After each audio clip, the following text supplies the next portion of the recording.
There's a key aspect to the wrestling business that seems to have become a lost art of sorts over the past decade. Building new stars is fundamental to a wrestling company's long-term success, but is a lot easier said than done. A lot of things have to go right in order to build up a youngster into a perennial main eventer. First and foremost, a wrestler has to have at least a solid in-ring wrestling ability. Shocking, I know. Secondly, the wrestler needs to know who they are or who they are trying to portray. In other words, they need to be convincing with their words via promo or vignette. And lastly, but most importantly, the wrestler needs to connect to the crowd. Positively or negatively, they need to be able to draw heat, get a pop, have a chant, something. If the crowd has no interest in a wrestler at all, that is to say, if they are completely apathetic to a wrestler, they are doomed to fail. So, building all three of these major factors, along with the bells and whistles that come with the presentation of massive stars over a long term, is obviously not easy.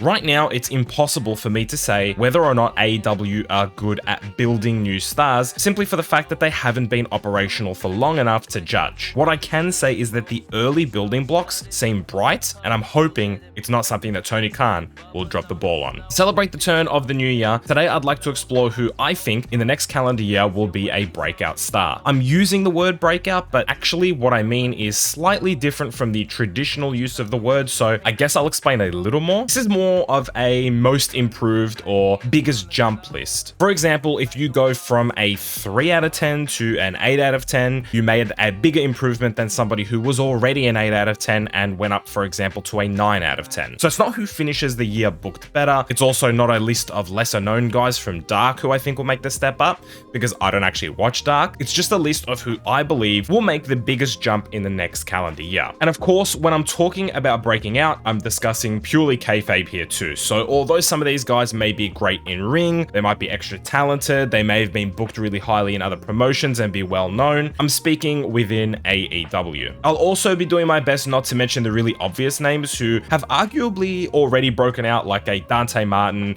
a Brian Pillman Jr., or even Daniel Garcia. So without further delay, let's discuss who I think will be the top 5 breakout wrestlers for AEW in 2022 and what I think they should be accomplishing in the next year. Jungle Boy. A lot of you will claim that this probably falls in line with the obvious category, but truthfully, I don't think it's as clear-cut as many people see it. Going into 2021, I'd say that Jungle Boy was roughly just in 3rd place within the 4 pillars, and had it not been for Darby's capturing of the TNT title, he'd probably be making an argument for 2nd place. However, come the end of a historic year for AEW, Jungle Boy finds himself squarely last of the pillars as he watched Sammy Guevara climb past him this year. He's now the only member of the pillars to not win anything in AEW, and I definitely expect that fact to change in 2022. Jungle Boy could either win the TNT title or more likely the tag team championships with Luchasaurus, but regardless, he should be striving for gold in this coming year. He also surely has a feud with Christian Cage in the pipeline at some stage this year, which should see him net a win against a man who defeated Kenny Omega just 6 months ago. Outside the titles, I think Jungle Boy will be focusing on developing his skills on the microphone and expanding on his babyface character, and overall,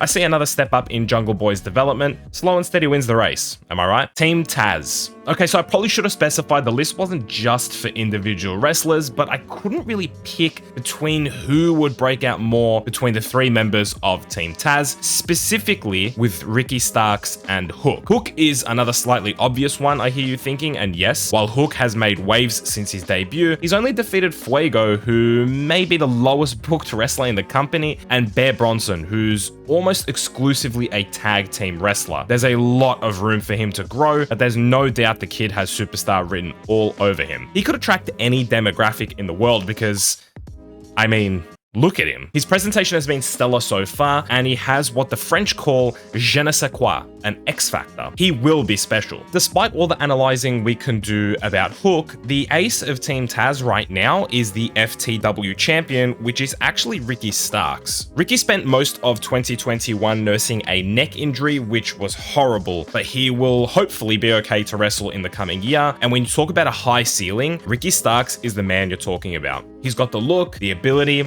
the youth, and the charisma to be the total package. I had the pleasure of watching Ricky before he was in AEW, and I knew it then and I know it now. He's going to be a major player if his body holds up. He's the kind of wrestler you take note of as soon as you see him. You know there's something there. I'm not sure what the target will be for the stable. Perhaps one of them wins the TNT title, or a trios title is introduced and they challenge for that instead. I'm not sure gold is necessary for this team to take a step up. I just think with a fully fit team and revitalized booking, they can all take a serious step into the direction they should be going, which is a team of assassins and not a team that's barely booked. My real outsider that I'll take a flyer on is Dark Order's Alan Angels, number 5. I think I'm willing to take this bet that he will improve, because really the only way Alan Angels can go is up. It would be very difficult to decrease his role in AEW, and very difficult for him to end 2022 worse off than where he is now. The highlight of his 2021 was being able to show his skills against one of the best to ever do it, Bryan Danielson, and I think that can be a major building block and launching pad for the next 12 months. When you look at it realistically, titles won't be in the picture for the 23-year-old in 2022, but that's not really needed to take a major step. If he can replicate the 2021 that, for example, a Dante Martin had, that would be a major push, and he could even end up becoming Dark Order's ace come the end of the year, barring Hangman, who of course I don't count as part of the faction. The only other singles guy that can lay stake to that claim will be number 10, Preston Vance, and maybe Dark Order's future still has some question marks around it, but in the end, I think Alan Angels can have an impactful 2022. There's only one real goal for Pride and Powerful come 2022, and that is to finally become AEW Tag Team Champions. I can't imagine them not getting their hands on those titles in the next 12 months. I believe that they will spend a portion of 2022 as the best tag team in the world, holding the most important tag team championships in the world. There really isn't much else to say for Santana and Ortiz. They're both still really young at 30 years of age each,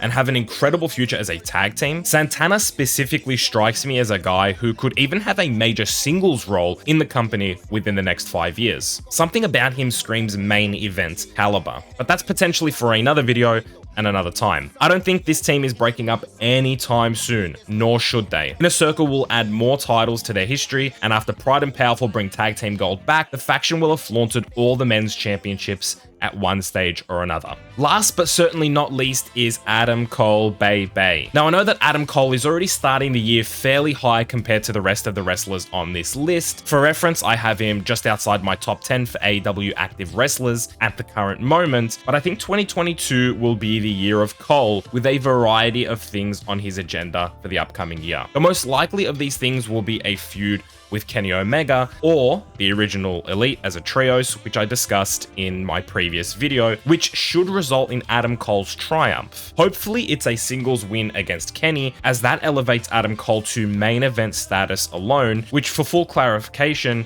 he's not at right now. But aside from being in and winning, potentially, the year's biggest feud, I'd also like to see Adam Cole win something. Now, what that something is, I'm not entirely sure. I doubt it would be the world title, as it looks to be shaping up as MJF's year when it comes to Pretty Platinum. The TNT title could definitely be on the cards, depending on what kind of reign our overlord Cody Rhodes will be planning to have. I've already made my argument that I think he should win both the Owen and a trios title if that is introduced in the next calendar year. I think what most of 2022 should be, and will be for Adam Cole, will be a major setup for a world title run in 2023. But in the meantime, I see him etching himself as a top 10 guy worldwide, not just AEW, by the end of the year, which in my opinion, he's a fair way off right now. And there are my 5. I could name so many talented wrestlers, to be honest. Like, at this stage, AEW's roster is beyond stacked with talent, and anybody can have an incredible year and turn themselves into a main event guy, or a TNT title guy, or tag team champions, or just improve their spot in general.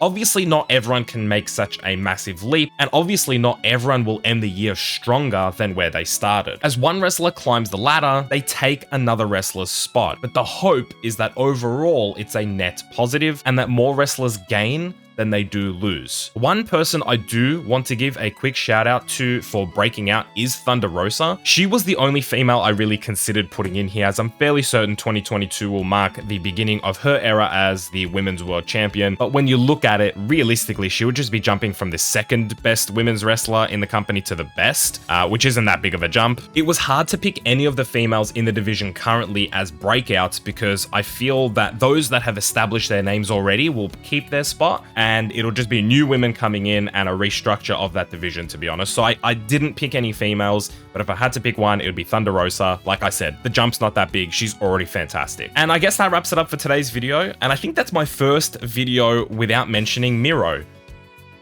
Oh no. Do let me know who some of your breakouts are for 2022. I mean, there's so many options. Truthfully, there are no wrong answers. So I'd like to see who you think will be taking a substantial step in the upcoming year. If you enjoyed the video, consider liking it to help it out. Otherwise, I hope you're all enjoying your New Year's, and thanks for watching.